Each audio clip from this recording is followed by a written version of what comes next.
We are not afraid to entrust the people with unpleasant facts. Foreign ideas, alien philosophies, and competitive values. And now for something completely different. For a nation that is afraid to let its people judge the truth and falsehood in an open market, it is a nation that is afraid of its people. Completely different. You want to know about the future? I will tell you what I see. The other day I had a vision of the future more vivid and a dream. People don't work, robots work. People sell, distribute, wheel and deal. Free agents perform. Entertainment companies keep everybody busy, either producing or watching exciting simulated realities. Scientists and engineers are big. Since they are free agents, they sign up with commercial teams or, in some cases, are enslaved via neurological implants. Artificial intelligence and your brain. Entrepreneur Elon Musk, the inventor behind Tesla cars and SpaceX, is investing in technology that he says will prevent cyborgs from leading humanity. Now, Musk announced his Neuralinks project on Twitter. It got a lot of attention too. There are hopes that his technology could combat eating disorders, maybe depression, and possibly the effects of Parkinson's disease, although, of course, any such operations on human brains have significant risks. Musk set out on his plan to defeat artificial intelligence with his Fire Against Fire plan, donating something like $10 million to the cause in 2015. With us now, the director of the Birkbeck Institute and contemporary philosopher, Slavoj Žižek. Mr. Žižek, welcome to RT International. Really appreciate you coming on. Artificial intelligence can help us. I'm sure it can. We've seen many examples in medicine and in space technology that people would all agree have helped us. But I talked to a couple of people about this the other day, and I said more people have seen The Terminator and The Matrix than read New Scientist, so the fear is there. Are the fears justified with this new technology, do you think? I think that this new technology, and I'm not talking just generally about artificial intelligence, but specifically about what Elon Musk is proposing to do, to directly link our brains with computer, with digital space. Now, I think this is a very ambiguous and potentially dangerous operation. The problems are not just economic, empirical, psychological, like we will be when our brains are directly wired to a computer. It's not only that we humans become almost like God, all-powerful. I think about something, computer reads this, moves an object, I became like God. My thoughts can change reality. But it goes also the other way around. My thoughts themselves could be controlled. So there is a big psychological, economic, political question. Who will control this? Because are we aware that if this will become a reality, this direct link between our brain and digital space, direct link, then in a way we will no longer be humans. Because to be human means to have this minimal sense of separation between me in my mind and reality out there. Who knows what happens when this distance falls? But also, this kind of echoes some of the fears that Elon Musk has been talking about over the past couple of years. And interestingly, one of the things that he said is that really we're already on that path of melding with technology, that we're already becoming part of the machines. Just take a quick listen to what he said. To some degree, we are already a cyborg.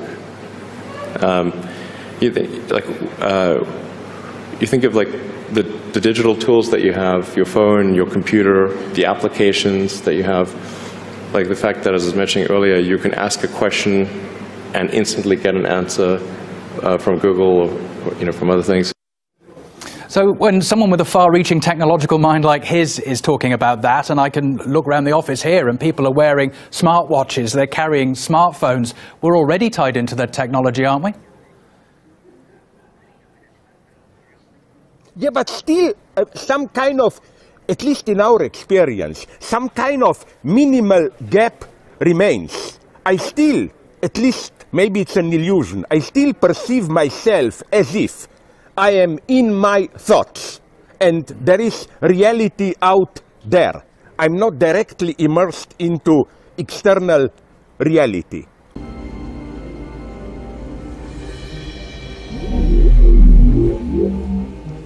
Have you ever had a dream, Neo, that you were so sure was real? What if you were unable to wake from that dream? How would you know the difference between the dream world and the real world? Are we even aware once this immersion will become simply a fact? Because it's not just me interacting with the screen. Digital space will not be out there. It will be literally in our very heart, controlling, directing what we are doing, and so on and so on. And again, there is first the big question of power. Who will be controlling this digital space? It's a mega political question. Here I don't believe in those dreamers like Ray Kurzweil who think we will become part of some collective brain singularity and so on and so on. No, the only question for me is, and we don't have a good answer, how will this affect our self-experience? Will we still experience ourselves as free being, or will we be regulated by digital machinery? Now comes the crucial point, without even being aware that we are regulated. Scientists and engineers are big. Since they are free agents, they sign up with commercial teams or, in some cases, are enslaved via neurological implants. Do you know, a brief story, I hope I don't talk too much. Do you know that my friends in the United States told me they're already making a certain type of experiment? They've been able to take mice and access the electrical signals coursing through the hippocampus and record them.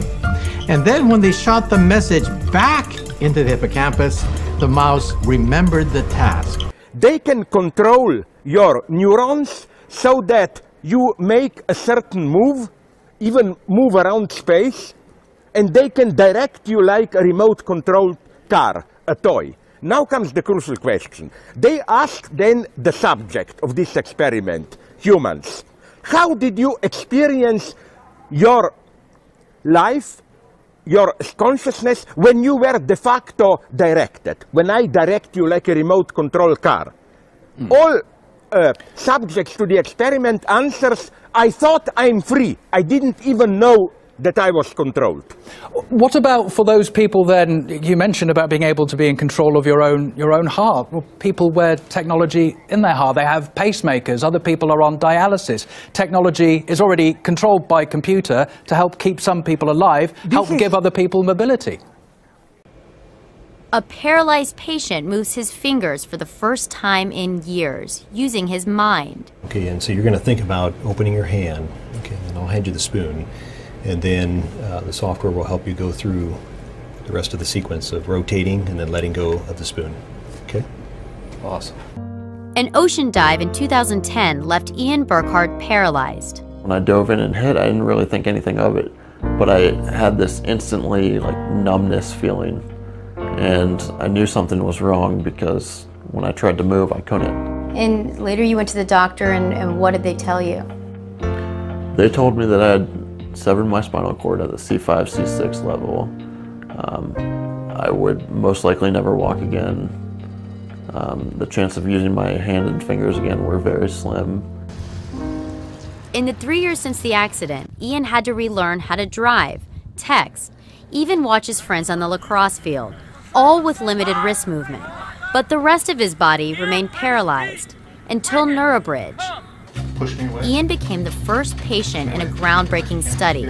Doctors from Ohio State University teamed up with engineers from tech company Battelle for a 3-hour surgery that could change his life.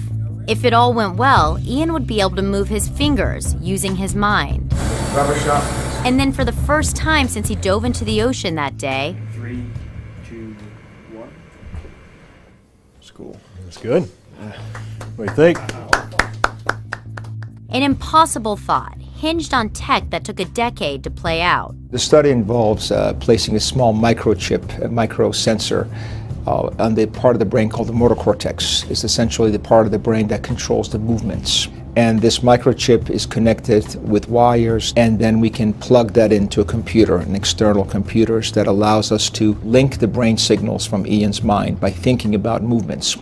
Called NeuroBridge technology, it decodes brain activity, bypassing Ian's severed spinal cord. We've developed a special piece of technology that we call the sleeve that actually allows us to pinpoint individual muscle segments that actually control finger movement, and we can actually isolate each finger and help each finger move. I really had always thought that, you know, with being so young when I was injured, that science and medicine would progress at some point in my lifetime and have some sort of advance for me. But I never thought it would be this soon, or really that I'd be a part of it. This is all wonderful, of course, but you know, never forget that attempts to control us always begin like this. You begin with all these humanitarian cases, heart diseases, and so on, and then sooner or later you move to police control. Already today, I'm well aware of this. Computers know more about ourselves than we do know, and I know where the future is. We will be automatically checked up, controlled for our health, but also for our purchase, what are we buying, for our political opinions, for our voting, and so on and so on. A computer will literally know us better than we know ourselves. Well, I'm not opposed to this. I'm not a utopian. My question is simply, who will control the computers? But that's kind of happening now, though, isn't it? Because nobody is forced to have a smartphone or a smartwatch or any of these devices, but we all willingly go and spend heaven knows how much of our salaries on these devices. They know everything. They can predict our behavior. That is already happening. So is your fear then literally over who controls it? Because in that case, then, we're talking about Apple and Microsoft and Facebook and Google. They already do that. Yeah, but nonetheless, you know, we accept it because we didn't yet fully assume the fact that we are controlled. We still experience it as our freedom. But second point, when you said we have a choice, but do we really have a choice? It's simply a pressure. In order to function today socially, you have to be digitally connected. I think that we are approaching a paradoxical situation where to be outside digital space will become a privilege. I think that the new privilege will be those who will be able to regulate digital space without themselves being fully included into this space. I think that a serious threat of this digitalization. Yes? I was going to say, you could almost argue that now. There are some nations that are very much a digital underclass, aren't there? Yeah, but even they are more and more, even if they know, even third world nations, they are already controlled. But what interests me is that, are we aware that in this way a new class division will appear, much stronger than the old class division envisaged by Marxist theory? A division between those who are just controlled and those who can regulate these modes of digital control, these modes themselves. That will be the new class division. So is it just down to literally biologically new classes? Is it literally down to who controls it then? Because you've said before that technology opens doors to both enslavement and to freedom. Is it that you'd be quite okay with this technology, that progress is progress, that there may be an inevitability to this kind of progress for humanity, but it's just a question of who's got their finger on the button? In a recent video addressed to students, Russian President Vladimir Putin discussed the use of artificial intelligence to gain power. Putin said artificial intelligence is the future, not only for Russia, but for all of humankind. Whoever becomes the leader in this sphere will become the ruler of the world. Despite the ambitions, Russia isn't likely to rise to AI dominance through technology breakthroughs. According to Gregory C. Allen, an adjunct fellow at the Center for a New American Security, China and the United States may reach new artificial intelligence levels, first due to having digital technology industries that are stronger and growing faster than Russia's. Yeah, but I don't think, I'm not a pessimist here. It's just we should be aware first that something radically new is emerging which will affect our most basic experience of who we are as human beings. Literally, human nature is changing because, again, in our daily interactions, we will have to learn to feel at the same time omnipotent and impotent. Impotent because totally exposed to the digital media, and omnipotent because we will be able to directly affect reality. And second point, you know where I see the danger? Look, one of the reproaches in the West to Julian Assange is, why is he only publishing documents about United States, why not also about Russia, China, and so on? But I here support Assange. You know why? Because these new digital forms of control affect us in a way that we still think we are free. It's easy to say China. Hasta la vista, baby.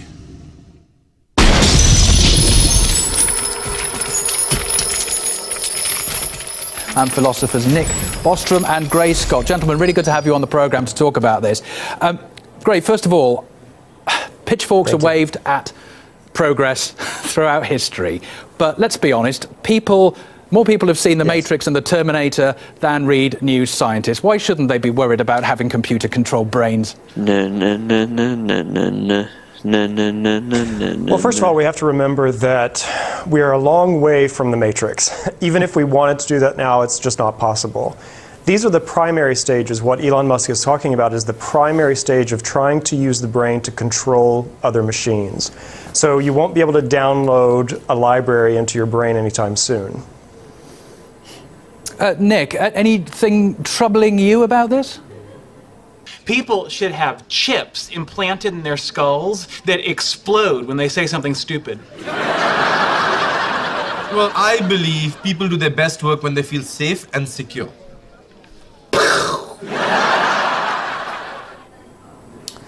I mean, I'm skeptical that the way to control computers in the long term will be by plugging electronics into our brains. I think that there are certain medical applications that can be exciting for people with Parkinson's or epilepsy, depression. But it's actually quite difficult to enhance the capabilities of a normal, healthy human brain.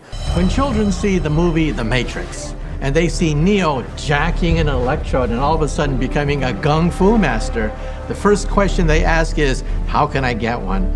Well, this does not yet exist, but it's actually physically possible. And most of the functionality that you might want to get by these implants, you could get equally well by having the computer outside of your body, and then you interact with it using your eyeballs and your fingertips. It seems like the bottleneck is not so much the rate at which we can funnel information in and out of the brain, but rather the brain's ability to interpret and make sense of the information. You could think about using devices like this to greatly enhance human memory and to shorten the cycle for learning in terms of downloading huge quantities of memory at a single time.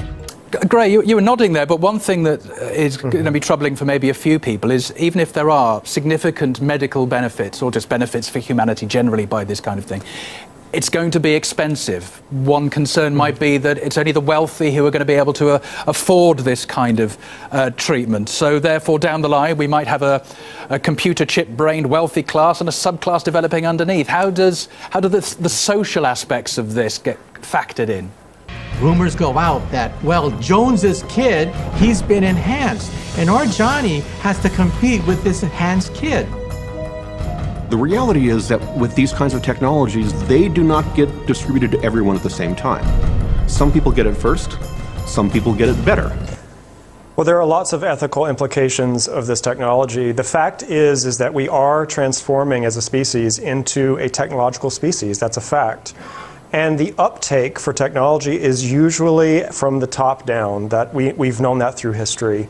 So I don't expect that this is going to be something that's going to be available to everyone in the beginning. There will be a trickle-down effect of this technology, but the fact is that it is a transformative time on this planet, and we are transforming into a new species, a technological species. So I don't think, even if you wanted to stop this, now that Elon Musk has sort of put it on the map, I don't think you could stop it now anyway. Nick, are you ready to be an app-enabled human? Well, if it really worked, if it gave me genuine benefits at limited risks, I'd love a life extension pill or a cognitive enhancement cocktail, or a brain implant for that matter. But I think that the technical challenge is in actually getting it to work. And a lot of the time it's the little details. Like current brain implants kind of work in principle, but they tend to move around, they're not very stable, there is collateral damage when you implant them. So getting all of those things, you don't want infections when you sort of, drill through the skull. Getting all of those things. And we see it with a lot of other medical technologies. Sometimes the concept is quite simple. Every year there is a new cure for cancer discovered, but then when you actually try to roll it out, you find that there are all these kind of complications when you interact with complicated metabolic processes in biochemistry. Great, you talk almost about the inevitability of this. It's something that's going to happen whether we want it or not, but presumably, just to ease public concerns, someone's going to have to parent all this. And who's it going to be? Chancing corporations? Is it going to be panicking governments? Ill-informed public over this thing? Somebody's got to keep close watch on this. Who's going to do that? As a society, we have to really think long and hard about who gets this. If it's just the wealthy, that there are real dangers that they will use it to consolidate their power and their wealth. Well, I think that's the responsibility of every person that's involved in the development. It's all of our responsibilities. I mean, we have a responsibility as a society, as a species, to make sure that these technologies don't get out of hand. I mean, Nick has covered this quite extensively in Superintelligence, his book in Superintelligence. The idea that a superintelligent AI could take off within a matter of hours is not science fiction. This is something that could potentially happen in the future. So how do you know it won't be out of control? But just to clarify quickly here, how would you know it couldn't get out of control? Well, no, that is possible. It is possible. And I think that's...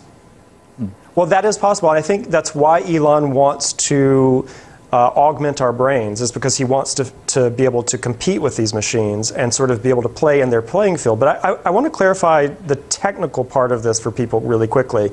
There are different levels to this. The primary out-of-body level is the EEG system, where you're just putting electrodes on the scalp and you're reading the brain waves, and it's controlling a computer, okay? That's non-invasive. You can take that off. You can remove that technology. It's not inside your body.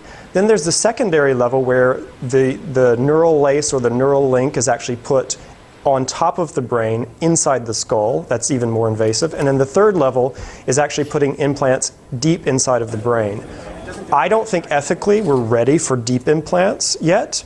For the general public, and it's also not going to be available for the general public for quite a while, so we don't have to really worry about that yet. Nick, is there a bit too much fear of the unknown then from where you're sitting?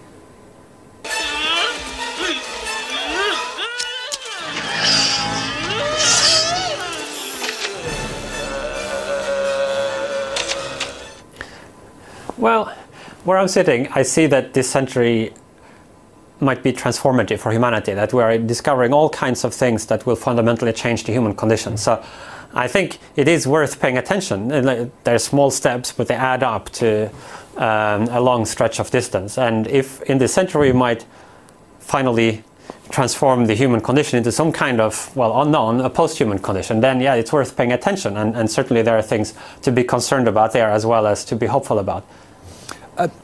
Gray, how do you make the public accept that this is for their benefit, not something for them to fear? Like I said, stuff where technology advances exponentially and it's all good news for us. In movie terms, that's never box office gold, is it? Well, you definitely don't want to tell people that it's going to be like The Matrix, the negative side of The Matrix. There was also a positive side of The Matrix, if you remember the movie. I think a lot of it has to do with the medical benefits. So if you are in a situation where you have a family member who is locked in, where they can't communicate with the outside world, this technology is going to change their lives. It allows them to communicate with the outside world. But for entertainment purposes, for cognitive upgrading, that's an elective idea. And I do think that if we follow the idea that Elon Musk is sort of presenting here, that his fear is that artificial intelligence will get out of our hands, and to compete with that artificial intelligence, to use this technology to compete with that, to me, it's also it's relevant.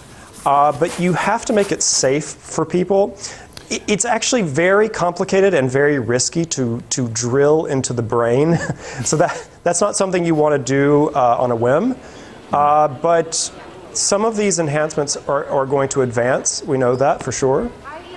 And what we're really talking about right now, this primary stage, is sort of the steam engine phase of this technology. It's just the tip of the iceberg. It's just the beginning of this technology. But Nick, I suppose although it sounds good that we've got someone as philanthropic as Elon Musk who's behind it at the moment, once that technology is out in the public domain, then I suppose it becomes a bum fight over who controls it, who develops it, doesn't it?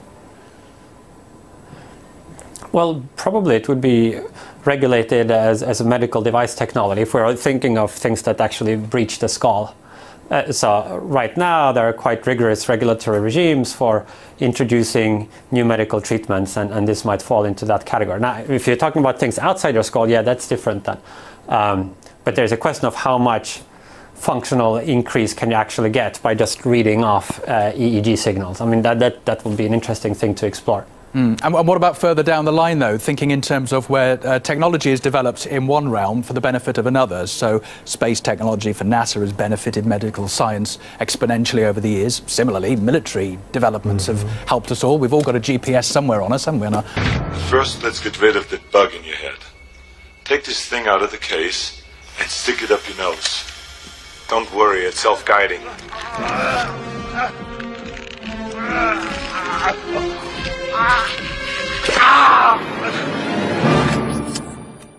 On our phones or in our cars.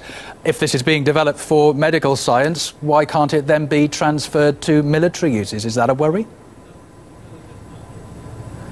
I mean, I think that pretty much any technology that has broad applications, like in particular any technology that enhances human capacities, but any technology that makes a little machine more efficiently, like, could of course be used for military purposes as well as for all kinds of other purposes.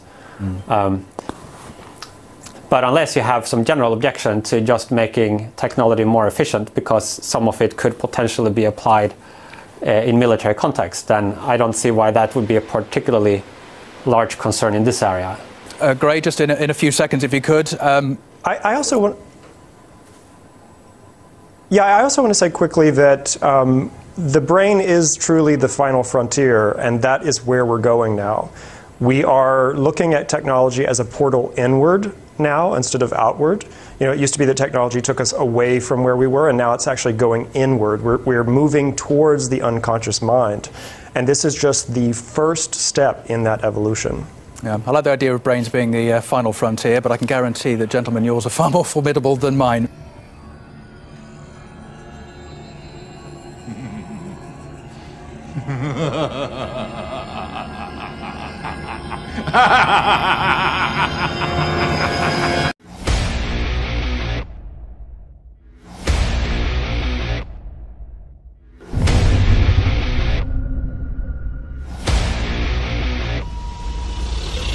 Reality is merely an illusion. What remains is the raw, shocking, humiliating truth at the bottom.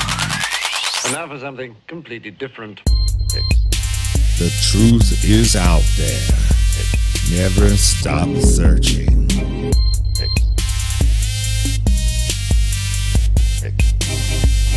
Completely different.